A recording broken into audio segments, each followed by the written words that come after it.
Mummy जी, अरे बहू, खाना नहीं देना था तो मना कर देती, ऐसे फेंकने की क्या जरूरत थी? मम्मी जी, खाना मैंने नहीं फेंका है, खाना तो बस करो शिखा, क्या है ये सब? तुम मेरे घर से जाने के बाद मेरी माँ के साथ ऐसा सुलूक करती हो? अरे जब तुम्हें खाना नहीं देना था तो मत देती, कोई बात नहीं, मेरी माँ खुद ले लेती। केशव, मैंने ऐसा कुछ भी नहीं किया है। मैं कसम से मम्मी जी के लिए खाना लेकर आई थी, पता नहीं क्यों उन्होंने तो। अगर तुम्हें खाना नहीं देना था ना तो मत देती, मेरी माँ खुद खाना ले लेती। खैर कोई बात नहीं, अब चलो काम करो, मैं माँ से माफी मांगो। चलो। लेकिन मैंने ऐसा कुछ किया नहीं जिसके लिए माफी मांगू मैं। शिखा, मैंने बोला ना, मेरी माँ से माफी मांगो। बस करो बहू, और कितना झूठ बोलोगी तुम? अरे मैं अच्छे से जानती हूँ कि मेरे बेटे के जाने के बाद तुम मेरे साथ किस तरह का व्यवहार करती हो। अरे खाना अगर नहीं बनाना था तो मना कर देती, मैं खुद बना लेती। अरे कम से कम ऐसे खाना फेंकने की क्या जरूरत थी? मेरी शक्ल क्या देख रही हो? माफी मांगो। ठीक है मम्मी जी, मुझे माफ कर दीजिए, मुझसे गलती हो गई। आज के बाद कभी ऐसा नहीं करूंगी। अब एक काम करो, ये सब साफ करो और मेरी माँ के लिए ना कुछ अच्छा सा बना कर लेकर आओ, समझी तुम? चलो।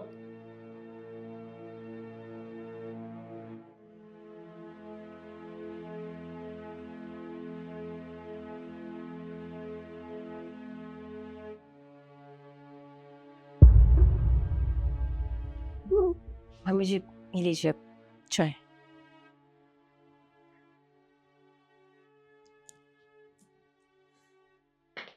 सर, ये कैसे चाय बनाई है? क्यों मम्मी जी, जैसे आपको पसंद है मैंने वैसी ही चाय बनाई है। कुछ गलती हो गई क्या मुझसे?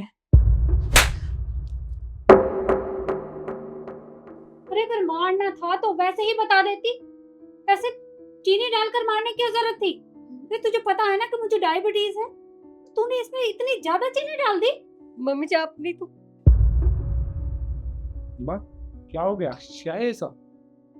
अरे कुछ नहीं बेटा, तुझे तो पता है ना कि मुझे डायबिटीज है, और इसने चाय में इतनी चीनी डाल दी। गुस्सा कर रही हूँ मैं इसके ऊपर। अरे माँ बस कीजिए आप, मुझे सब कुछ पता चल गया है। शिखा आपको परेशान नहीं करती, बल्कि आप शिखा को परेशान करती हो। मुझे तो समझ नहीं आ रहा ऐसा क्यों। मतलब तुझे लग रहा है कि मैं झूठ बोल रही हूँ? तू अपनी पत्नी की साइड ले रहा है? माँ, मैं कोई झूठ नहीं बोल रहा और ना ही मैं साइड ले रहा, मुझे बस सच्चाई का पता चल गया है। शिखा ने मुझे सब कुछ बता दिया है और आज मैंने अपनी आंखों से देख भी लिया। अरे इसकी गलती क्या है जो आप इसे इतना परेशान करती हो? ये भी अपने घर से आई है, ये भी किसी की बहन है, किसी की बेटी है, और आप इसे क्यों परेशान करती हो?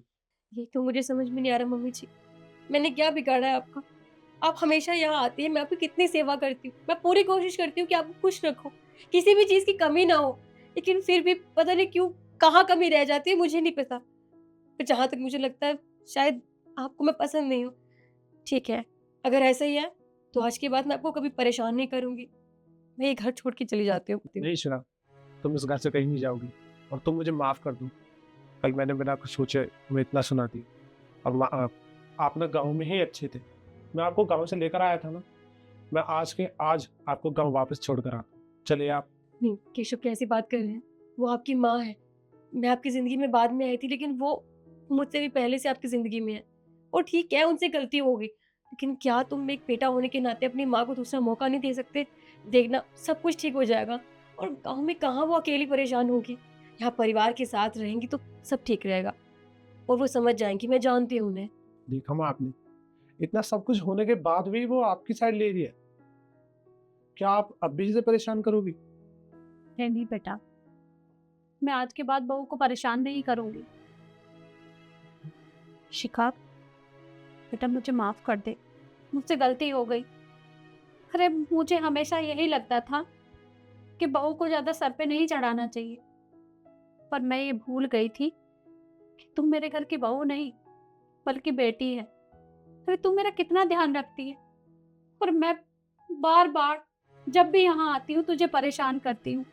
पर आज के बाद ऐसा नहीं करूंगी, मुझे माफ कर दे। नहीं मम्मी जी, आप हाथ जोड़ के मुझे शर्मिंदा मत कीजिए। आपको समझ में आ गया, मेरे लिए इतना ही काफी है।